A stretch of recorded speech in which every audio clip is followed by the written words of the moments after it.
Hello guys, welcome to our channel the daily market show. आप सभी का हमारे इस यूट्यूब चैनल में स्वागत है। तो चलिए गाइस, हम लोग बात करते हैं निफ्टी 50 के बारे में, जो कि आज के लिए मार्केट ने कैसा मूव दिया उसके हिसाब से हम लोग बात करेंगे। जैसे कि मैंने कल बताया था, मतलब बहुत दिन पहले से बता रहा हूँ कि ये सर्वाइवल जोन था। मार्केट ने यहाँ से एक अच्छा खासा सर्वाइव किया है और यहाँ पे अभी स्टेडी हो चुका है। ठीक है, अगर मार्केट ऐसा ही यहाँ पे स्टेडी होता है यहाँ तक कि 700 एंड कितना, ये 60 यहाँ तक अगर मार्केट एक यहाँ पे सर्वाइव होता है, या फिर ये देखो यहीं पे सपोर्ट ले रहा है, यहाँ से सर्वाइव होता है तो ऊपर की तरफ अच्छा मूवमेंट हमें देखने को मिलेगा इस थर्सडे, फ्राइडे या फिर मंडे के दिन को। इस बात को ध्यान में रखिएगा। और अगर मार्केट फ्राइडे तक नीचे जाता है या फिर मंडे के दिन यहाँ पे आता है तो मूव देखने को नहीं मिलेगा हम लोगों को। ठीक है, इस बात को ध्यान में रखिएगा, थोड़ा कॉशियस रहना पड़ेगा फिर। तो चलिए, अभी मार्केट ने मूव दिया उसके हिसाब से हम लोग बात करेंगे। मैं आपको डिटेल में बताऊंगा कि आज का दिन जो था अकॉर्डिंग टू फिब बात करेंगे हम लोग। ठीक है, मार्केट ऊपर से नीचे की तरफ आया है। ठीक है, तो अगर हम लोगों ने फिब ड्रॉ किया तो रिस्की ट्रेड यहाँ पे बना था। इसके बाद 9:35 और ये 40 और उसके बाद ये सीधा नीचे की तरफ गया था। ये ट्रेड नहीं बना, पुट की तरफ भी ट्रेड नहीं बनाए। ठीक है, और आज ट्रेड नहीं था वैसे पुट की तरफ भी। बहुत ट्राई किया पुट ने आज के दिन, लेकिन नहीं हुआ था। तो ये रहा हमारा आज का रेजिस्टेंस और ये था हमारा सपोर्ट। पहले जब ये नीचे आया इसको भी सपोर्ट यही था। ये जो कैंडल दिख रही है 10:45, इसका भी सपोर्ट यही था। तो पूरे दिन के लिए सपोर्ट यही था हम लोगों का। मार्केट एक रेंज बाउंड मार्केट था, एक सपोर्ट और एक रेजिस्टेंस के बीच में मार्केट ने एक अच्छा काम किया है आज के दिन। ठीक है, तो इसे क्रूशियल बोल सकते हैं हम लोग। बियर्स भी थे, बुल्स भी थे। ठीक है, लेकिन कहीं ना कहीं 50% पे ही मार्केट है। ठीक है, तो जैसे कि मार्केट जब नीचे गया फिर से ऊपर आया और ये रेट देने के बाद आपको कॉशियस रहना था कि सपोर्ट ये बनेगा, रेजिस्टेंस तो आपको दिख रहा है ये बनेगा। देखो ये सपोर्ट बना, इसको भी ब्रेक किया, ये कैंडल यहाँ से ऊपर गया। ऊपर जाने के बाद ये दो कैंडल का सपोर्ट ये बना। ठीक है, ये तीन कैंडल्स जो है इनका सपोर्ट क्या बना, ये बना। ठीक है, तो ये सपोर्ट बना और इनका रेजिस्टेंस कहाँ पे, लेकिन ये रेजिस्टेंस बना है यहाँ पे और हमारा बॉक्स का यहाँ पे। तो आपको ये भी दिख रहा होगा कि यहाँ पे रेजिस्ट भी हुआ है। तो यहाँ पे अगर आपको पुट लेना था तो ये ब्रेक होने के बाद, जो कि ये कैंडल के बाद यहाँ पे पुट आता है 10:25 को, जो कि नीचे की तरफ इस सपोर्ट को भी ब्रेक, दोनों सपोर्ट को ब्रेक करके नीचे की तरफ यहाँ तक आ जाता है। ठीक है, तो आप यहाँ पे देख सकते हो कि रेजिस्टेंस इन सब के लिए, इन इन कैंडल्स को छोड़ने के बाद रेजिस्टेंस इन दोनों के लिए ये बना था। ठीक है, तो और ऊपर का ये बना था। जब मार्केट यहाँ से सपोर्ट ले रहा है, यहाँ से सपोर्ट लेने के बाद आप देख सकते हो एक कैंडल, दो कैंडल और तीन, हम लोग तीन कैंडल का कंफर्मेशन लेते, 1 2 3 कैंडल्स के बाद ये ऊपर जा रहा है। ठीक है, एक ही कैंडल ऊपर गया था, ये फिर से 1 2 3 के बाद यहाँ से मार्केट फिर से ऊपर की तरफ निकल गया 11:10। ये तो ओवरऑल देखोगे अगर आप लोगों ने इस हिसाब से ट्राई किया, ठीक है, यहाँ पे एक है, दो है, थर्ड नहीं है, यहाँ पे एक है, दो है, थर्ड भी है, ले लो कॉल। ये कॉल ले लिया, लिया प्रॉफिट, नहीं लिया स्टॉप लॉस हिट हो गया। एक ट्रेड यहाँ पे बना है, ये नीचे आया, सपोर्ट ब्रेक किया। आपको नोट डाउन करना है सपोर्ट कौन सा है इन तीनों के लिए। ये ऊपर रेजिस्टेंस है और ये सपोर्ट है, तो ये ब्रेक हुआ, यहाँ से सेकंड ट्रेड बना, जो कि आपको एक अच्छा खासा 6 से 7 पॉइंट या फिर 8 पॉइंट का यहाँ पे प्रॉफिट उसने बना के दिया। ये जब पीछे आया एग्जिट कर लो। उसके बाद दिख रहा है आपको सपोर्ट यहाँ पे, उसके बाद सेकंड टाइम 1 2 3, यहाँ पे 3 बनने के बाद यहाँ से जिस किसी ने रिस्क लिया और एक ट्रेड, तो टोटल 3 ट्रेड ही बने यहाँ पे। बाकी आप देख सकते हो रेजिस्टेंस का काम ये जो यहाँ पे हुआ है।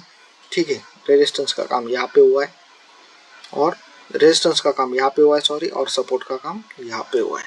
तो इस प्रकार इनके बीच में 0.6 और 1 और बीच में है 0.7। तो मार्केट इस जोन और इस जोन के बीच में रहा है। तो 3 ट्रेड यहाँ पे आपको दिखाई दिए। आप फिर से एक नया एग्जांपल दे देता हूँ आपको, ये वाला एग्जांपल दे देता हूँ, जो कि मार्केट नीचे से ऊपर की तरफ निकल गया था कल के लिए। उसके हिसाब से हम लोग बात करेंगे। ये देखो यहाँ से लेके यहाँ तक आपको फिर से वो जो सपोर्ट का है वो मैं आपको बता रहा हूँ। यहाँ पे नीचे से ऊपर जाने के लिए यहाँ पे देख सकते हो आप सपोर्ट कहाँ से आया है। एक सेकेंड, हाँ ठीक है, 1 2 3 सपोर्ट ये नीचे वाला। यहाँ पे भी देखो 1 2 3 यहाँ से ले लो, स्टॉप लॉस लगा दो, हिट हुआ ठीक है।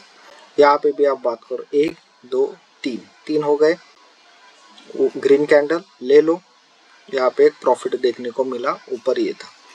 यहाँ पे भी देख सकते हो 1 2 और ये 3, ये 3 होने के बावजूद रेजिस्टेंस कहाँ पे इसका, ये रेजिस्टेंस यहाँ पे था, ये ले लिया। यहाँ पे नीचे आया, नीचे आया, क्या इसने सपोर्ट को हिट किया? नहीं किया। पहला ट्रेड जो था ये ऊपर गया, नीचे आए सब कुछ, उसने यहाँ पे हिट किया था। लेकिन मॉर्निंग में आपको क्या करना है, ब्रोकरेज इतना प्रॉफिट तो निकालना है। यहाँ पे देखो 1 2 3 सपोर्ट को इसने क्रॉस किया, तो 1 2 और ये तीसरा ट्रेड यहाँ पे बना है। नहीं यहाँ पे आप 1 2 3 इन कैंडल्स को पकड़ के इसको सपोर्ट मान के ऊपर निकल सकते थे, या फिर यहीं पे आपने लिया रहता और सपोर्ट तक रुक जाते तो भी आपका प्रॉफिट हो जाता। तो 3 कैंडल्स आपको दिख रहा है कंफर्मेशंस के लिए रहते, ठीक है। अभी हम लोग कल के लिए बात करेंगे। तो कल के लिए जो मूव बना है उसके हिसाब से आप लोग देख सकते हो मार्केट ने इसको बाउंड किया है, तो ये हमारा कम रिस्क वाला ट्रेड इसके ऊपर ही रहेगा, जो कि यहाँ पे भी था आज के दिन, और जो रिस्की ट्रेड है वो यहाँ पे रहेगा, ठीक है। और नीचे जाने के लिए पुट साइड के लिए जो है इंटरेस्ट यहाँ पे है, और जो कम रिस्क वाला है वो यहाँ पे रहेगा, क्योंकि मार्केट बुल्स के हाथ में जाने के चांसेस ज़्यादा है इस वक्त। अगर बेयर्स के हाथ में जाना है उसे यहाँ यहीं से जाएगा 92, ठीक है। ये 92 वाला सीन आपको ये देख सकते हो आप लोग 792, जो कि मार्केट 700 पे स्ट्रगल कर रहा था। ये देखो 700 पे, यहाँ पे भी 700 पे बहुत बार स्ट्रगल किया। उसके बाद उसने 100 पॉइंट्स का मूव दिया था, तो उसको नीचे आना है तो फिर से 700 के घर में आ गया, उसके बाद मूव दे देगा वो। बात करते हैं बैंक निफ्टी के लिए। बैंक निफ्टी में आप लोग देख सकते हो जो यहाँ पे ट्रेड कम बना है, यहाँ पे ट्रेड इसके हिसाब से कम बना है। मार्केट पूरा साइडवेज था बैंक निफ्टी का, फिर भी अगर इसमें ट्रेड लेना था, अगर ये साइडवेज दिख रहा है, आपको एक ही मेथड फॉलो करना है, ऊपर से लेके नीचे तक, और आइडेंटिफाई करो सपोर्ट कहाँ पे है हमारे, फिप के सपोर्ट कहाँ पे है, और वहां से हम लोगों को ट्रेड लेना है, ठीक है। तो यहाँ पे आप लोग देख सकते हो मार्केट नीचे आया 1 2 और ये तीसरा इसने ऊपर ले लिया, यहाँ से कॉल ले लो 1 और ये 2 मॉर्निंग के लिए। बाद में देख सकते हो सपोर्ट का काम कौन कर रहा है, रेजिस्टेंस का ये काम कर रहा है। रेजिस्टेंस 0.6 और ये नीचे सपोर्ट 0.5, ये बहुत ज़्यादा है। ऐसे टाइम पे ट्रेड मत करो, सिर्फ 3 पॉइंट होने चाहिए, मार्केट बीच में होना चाहिए, रेजिस्टेंस उसका ऊपर का पॉइंट, नीचे का पॉइंट उसका सपोर्ट होना चाहिए। ये सीधा ब्रेक कर रहा है, ये देखो यहाँ पे नीचे गया, ये देख सकते हो 1 2 3 रेजिस्टेंस कहाँ पे कब से बना, ये कैंडल से ये रेजिस्टेंस बना है 0.5, और ये इसके नीचे बना है सपोर्ट। लेकिन यहाँ पे देख सकते हो सपोर्ट पास में आ गया, पहले यहाँ पे था, अभी यहाँ पे आ गया 1 2 3 कैंडल्स को। रिस्की था, ऊपर गया यहाँ कहीं पे, तो भी आप ब्रेक करने के बाद ले सकते थे 11:15, ये आपका कॉल बन गया। यहाँ पे कॉल बनने के बाद आप ये भी देख सकते हो कि नया रेजिस्टेंस उसका ऊपर बना था, उसका इंटरेस्ट ऊपर की तरफ था। तो यहाँ पे अगर आप देख सकते हो इसके बाद रेजिस्टेंस कहाँ पे दिख रहा है 0.6 पे, नीचे आया, सपोर्ट कहाँ पे दिख रहा है, एग्जैक्ट 221 पे। ऊपर गया, नीचे आया, तो ये अच्छा काम कर रहा है। यहाँ पे पुट लिया रहता तो भी चल जाता, ठीक है। इस हिसाब से मार्केट चला है। मार्किंग्स करेंगे, मार्केट अब यहाँ पे है। ये इसकी वजह से कल निफ्टी में गिरावट आ सकती है। ये बॉटम पे है क्योंकि इसके नीचे सपोर्ट बहुत ही नजदीक है इसके, ठीक है। इस बात को ध्यान में रखिएगा। रिस्की ट्रेड इसके लिए हम लोग यही से ले लेंगे। और अगर मार्केट को नीचे की तरफ जाना होगा, ठीक है, तो रिस्की ट्रेड दिख रहा है आपको, यहाँ पे आ जाएगा। इस बात को ध्यान में रखिए, रिस्की ट्रेड यहीं पे आ जाएगा। और ऊपर के लिए हम लोग यहीं से ले लेंगे, जो कि है 56,200 के ऊपर रिस्की ट्रेड है। और कम रिस्क वाला कॉल यहाँ से होगा, जिसने अच्छा रेजिस्टेंस का काम किया है। कम रिस्क वाला पुट चाहिए तो सीधा इसके नीचे होगा आफ्टर ब्रेकिंग दिस 55,964। इस वीडियो में बस इतना ही। बाकी मिलते हैं आपसे अगले वीडियो में with the daily market show. Please like and subscribe. Thank you.